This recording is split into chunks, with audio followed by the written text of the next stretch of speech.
Hi అందరికీ నమస్కారం. ఈరోజు రెసిపీ వచ్చేసి టమోటాలతో ఒక మంచి రుచికరమైన పచ్చడిని ఎలా చేసుకోవాలో చూపిస్తాను. కూర చేసే టైం లేనప్పుడు కానీ, నోటికి బాగా కారంగా తినాలనిపించినప్పుడు కానీ, ఏదైనా కానీ తొందరగా చేసుకొని తినాలి అంటే ఈ పచ్చడి బెస్ట్ అని చెప్తానండి. అంత బాగుంటుంది. చాలా తక్కువ టైంలోనే ఈజీగా తయారు చేసుకోవచ్చు. మరి లేట్ చేయకుండా ఆ రెసిపీ ఏంటో చూద్దామా. ఫ్రెండ్స్, టమోటా పచ్చడి తయారు చేయడం కోసం ఒక 4 చిన్న టమోటాలను ఇక్కడ చూపిస్తున్నట్టు విధంగా కట్ చేసుకొని పెట్టుకోవాలి. అలాగే ఈ పచ్చడిలోకి కారానికి తగ్గట్టుగా ఒక 12 వరకు పచ్చిమిరపకాయలు తీసుకున్నానండి. ఎప్పుడైనా కానీ పచ్చడి చేసేటప్పుడు పచ్చడి కారంగా ఉంటేనే బాగుంటుందండి. కాబట్టి కొంచెం పచ్చిమిరపకాయలు ఎక్కువ వేసుకుంటేనే బాగుంటుంది. నాకు ఈ పచ్చిమిరపకాయలు బాగా కారం అండి. చూడడానికి బాగా గ్రీన్గా ఉంటాయి, కారం ఎక్కువ ఉంటాయి.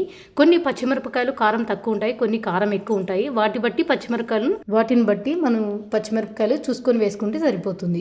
తర్వాత పచ్చడిలోకి కొద్దిగా చింతపండును అయితే నానబెట్టేసుకోవాలి. ఇప్పుడు పచ్చడి చేయడం కోసం ఇక్కడ స్టవ్ మీద ఒక ప్యాన్ పెట్టుకున్నాను. ప్యాన్లోకి ఒక 2 టేబుల్ స్పూన్ల వరకు అయితే నూనె వేసుకున్నానండి.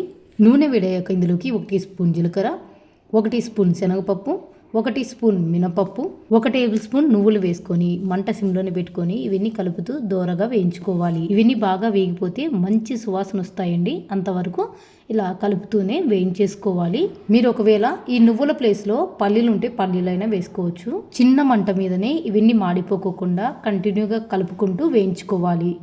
చూసారు కదా, ఈ విధంగా మంచిగా వేయించేసుకోవాలి. కొద్దిగా కలర్ కూడా చేంజ్ అయిపోయినాయి చూడండి.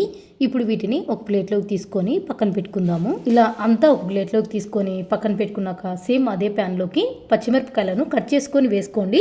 చిట్లకుండా ఉంటాయి. తర్వాత ఇందులోకి టమోటాలు కూడా వేసుకోవాలి. అలాగే ఒక 4 వెల్లుల్లి రెబ్బలను పొట్టు తీసేసుకొని వేసుకుందాము.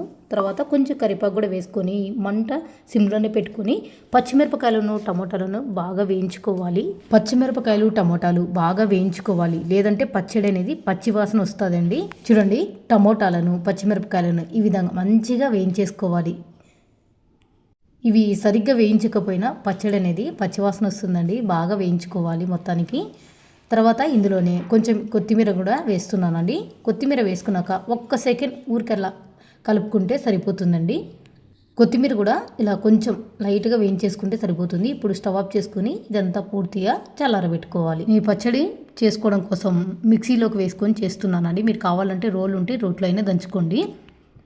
ముందుగా మిక్సీ జార్లోకి మనము జీలకర్ర, మినపప్పు, శనగపప్పు, నువ్వులు అవన్నీ వేయించుకున్నాం కదండి. అవన్నీ ఇందులోకి వేసుకోవాలి. తర్వాత ఇందులోకి రుచి తగ్గట్టుగా కల్లుప్పు, అలాగే పచ్చిమిరపకాయలు కూడా వేసుకోవాలి. ఇలా వేసుకున్న తర్వాత వీటిని కాస్త బరకగా మిక్సీ పట్టుకోవాలి. మరీ మెత్తగా అవసరం లేదండి. నేను వేసిన తర్వాత మీకు ఇక్కడ చూపిస్తున్నాను చూడండి. ఈ విధంగా అయితే మిక్సీ చేసుకోవాలి. ఇలా మిక్సీ పట్టుకున్న ఇందులోకి కొద్దిగా నానబెట్టుకున్న చింతపండుని, అలాగే ముందుగా ఎంచి పెట్టుకున్న టమోటాలను కూడా వేసుకొని కచ్చాపచ్చగా మిక్సీ పట్టుకొని తీసుకోవాలి. చూస్తారు కదా, ఈ విధంగా మిక్సీ చేసుకోవాలండి. ఇలా కచ్చాపచ్చగానే చేసుకుంటేనే ఈ పచ్చడి టేస్ట్ అనేది చాలా బాగుంటుంది. ఇలా మిక్సీ పట్టుకున్న తర్వాత ఇప్పుడు ఇందులోకి ఒక ఉల్లిగడ్డను సన్నగా కట్ చేసుకొని వేసుకొని కలుపుకోవాలి.